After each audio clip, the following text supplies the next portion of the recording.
And then in college, I got in a bunch of fights the first year of A college. Drexel Dragon throwing down? Yeah, man. Yeah. I remember Somebody talking shit about Temple. no, dude, honestly, it was College, not what it was like you go out as a younger guy, you would try to get laid, obviously. That wouldn't work out. And then it would just be a bunch of horny, dejected guys, and you'd see another one, you'd be like, fuck you.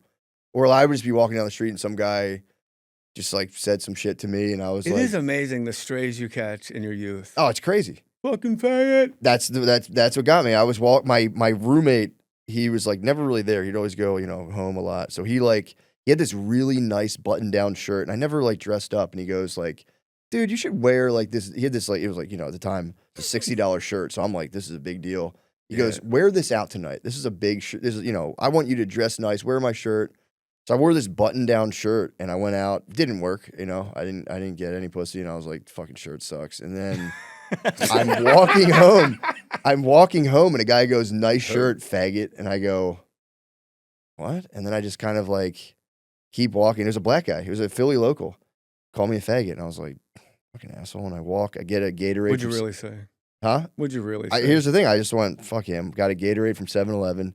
Came back, and he was still there, and we just fought. What color Gatorade? Blue. Blue? Yeah. That's what he should get. What the fuck's the matter with you? I got in a fight. I remember I got in a fight, and we just fought. Blue Gatorade. Oh, I'm stuck on blue Gatorade. That's the most hood shit ever. Fucking berry black, Arctic berry cool black. It's blue. glacial. You it's gotta like go glacial blue. freeze. Yeah. Oh, the glacier. You got It the tastes frost. like, oh. Yeah, the frost, baby. And so you leave. So go I back. leave. I leave. I'm like, just let it go. And then I just saw him. He was with him, and he had two of his bros with him. And I was just like, And now you yeah, had your electrolytes. fuck that. I had my electrolytes in me. I was like, fuck that. And I started talking shit to him, and then we just got in a fight, and then, that was it. And the shirt got absolutely destroyed. Not wearing that to the armory. The shirt got ripped to shreds, and I hid it from my roommate. And eventually, like months later, he was like, Oh, it was your roommate's shirt. You didn't get your own cool $60 shirt. the shirt, no, hell no. So it got ripped to shreds. Why didn't you just throw it out? Why'd you hide it? I don't know, because I was like, I don't tailored? know what to do with it. I just kind of hid it. Yeah, it's a good point. And then Save it for eventually, Halloween. I showed it to him. I'm like, bro, your shirt got destroyed. He was like, what the fuck? What a zilch. Fucking shirt guy. I was like, I'm on the roommate side. He was like, wear this shirt out. You really need to get laid. Take the good shirt. I like. Sweet I'm with roommate. Matt. This shirt sucks. But that's how we are as guys. Like, you wear a shirt, you strike out, you're like, man, I'm not wearing that shirt again. Yeah, I'm never doing that ever again. You're such a big fan. You said Kings, man. Talk about that. That's a great film. My agent's brother wrote it. So Okay. I was like, you can do it. And then, but I had to clear the hurdle with the director, Peter O'Fallon. So Peter O'Fallon, they go, he wants to come see you do stand-up. I'm like, great. I'm at the Laugh Factory at 8:30 and at 11:30. Tell him to come to 8:30. He can't come to 8:30. He can only come to 11:30.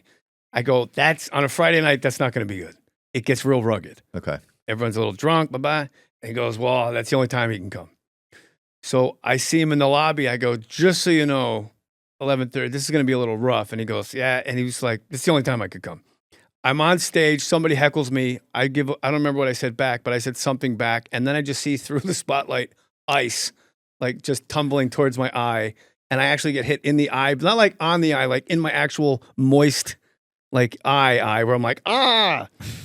And I'm like, oh, you motherfucker. Who fucking threw that? And I'm like, it's like, it hit me. mad. I'm like, who fucking threw that, you motherfucker? Let's go.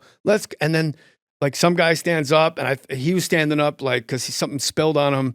And I'm like, did you fucking? He's like, I didn't fucking throw it. He fucking threw it. I'm like, come on, bitch. Come on. The guy goes, fuck you. I go, fuck you too. And fuck her. And fuck your mother. Like, I'm just nuts. Oh my God, you're And off then script. I look up at the balcony. I go, you couldn't fucking come at 8 o'clock. How did you calm that down? Nobody's gonna come There's up. no coming back from that. No. The whole thing was you're going to meet Christopher Walken, and you're going to do Christopher Walken for Christopher Walken. It's like this baton death march that I can't get. I'm all for it, but nobody Never met him before. No, but nobody factored in how weird it would be for Christopher Walken doing this low budget movie and just showing up at a table read. And this guy just goes, how are you? Yeah, it's good to see you. You're at the table read. And he's just staring at me like I'm a fucking retard. And I just have to slink back to my seat. It was very uncomfortable. Everyone's like, people are like, oh, like they had a camera filming it.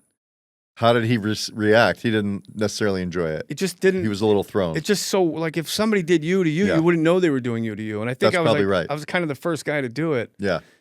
And then on the set, he had this speech. It's lucky for you. Like talk about just the way the words fall for.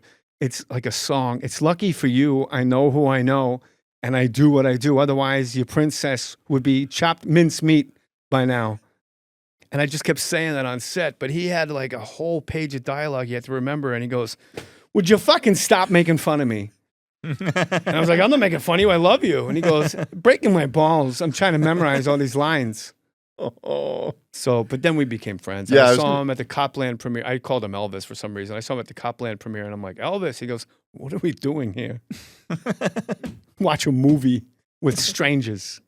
I, like you, have panic disorder. Yeah, I'm a fucking mess. I mean, I haven't had a panic attack in a long time. I had a panic attack on Conan. I did a Conan set, like having a panic attack. It was fucking horrible. No.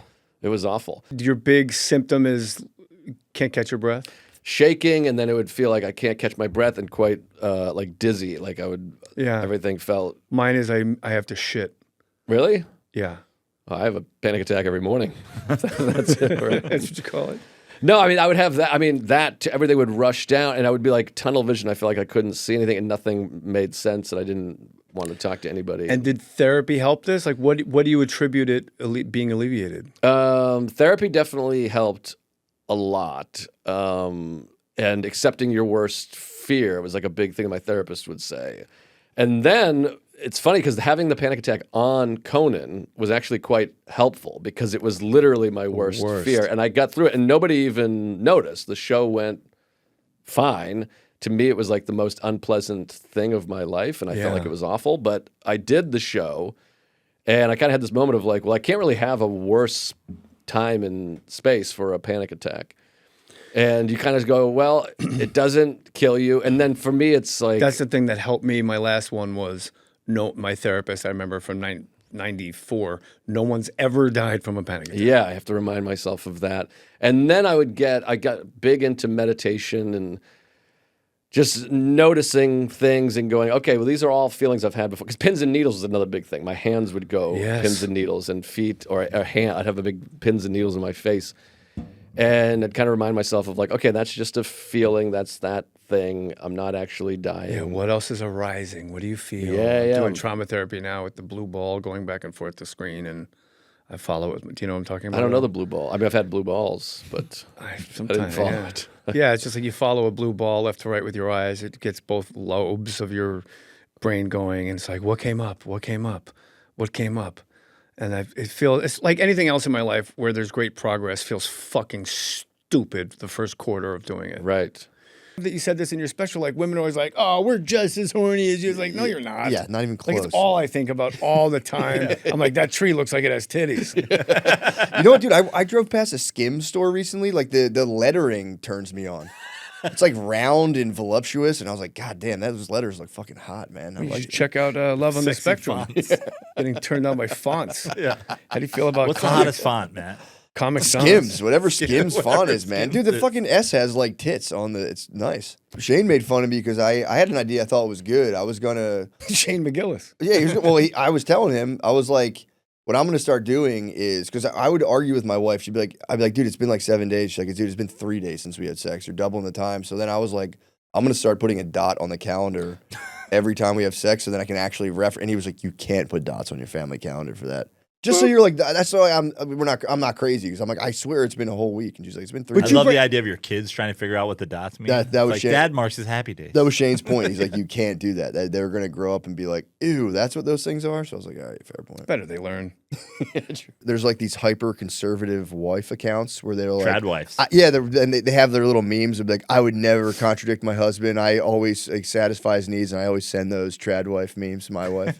She's always like, you're And they'll have an apron on, and they're like, first I'm making him shrimp and grits, and then I'm going to satisfy his needs. Yeah, literally. All right. And I send her Did those. you say shrimp and grits because he has a black wife? No, I didn't even know that. You didn't know he's a black wife? No. I was like, why would you? Of That's so all the things a Utah wife's going to make, That's so un-Philly of him. shrimp and grits.